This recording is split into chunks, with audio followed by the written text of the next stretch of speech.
സിനിമയിലെ യുവതാരങ്ങളിൽ പ്രേക്ഷക ശ്രദ്ധ ഏറ്റവും പിടിച്ചുപറ്റിയ താരമാണ് ടൊവിനോ തോമസ്. ആദ്യ സിനിമയിലൂടെ തന്നെ ജനശ്രദ്ധ പിടിച്ചുപറ്റാൻ താരത്തിന് കഴിഞ്ഞു. ഈ ചുരുങ്ങിയ കാലത്തിനിടയിൽ ഒരുപിടി നല്ല സിനിമകളുടെ ഭാഗമാവാനും ആ സിനിമയെ വിജയിപ്പിക്കാനും താരത്തിന് കഴിഞ്ഞു.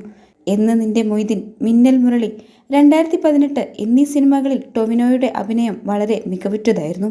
2018 എന്ന സിനിമയിൽ താരത്തിന്റെ അഭിനയത്തിന് മികച്ച നടനുള്ള സെപ്റ്റീമിയസ് അവാർഡും ടൊവിനോയ്ക്ക് ലഭിച്ചിരുന്നു.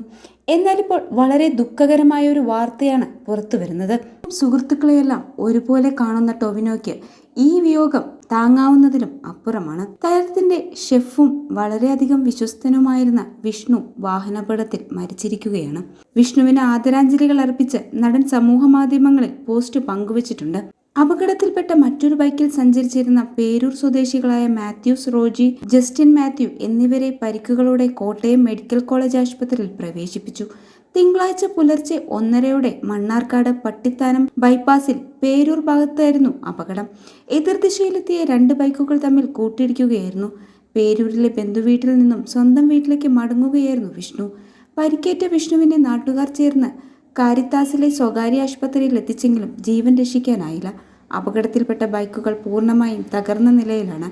പാരലൽ കോളേജ് അധ്യാപകനായിരുന്ന പരേതനായ ശിവനന്ദന്റെയും രാജിയുടെയും മകനാണ് വിഷ്ണു. ആതിരയാണ് ഭാര്യ. പ്രീജ, ജ്യോതി എന്നിവർ സഹോദരങ്ങളാണ്.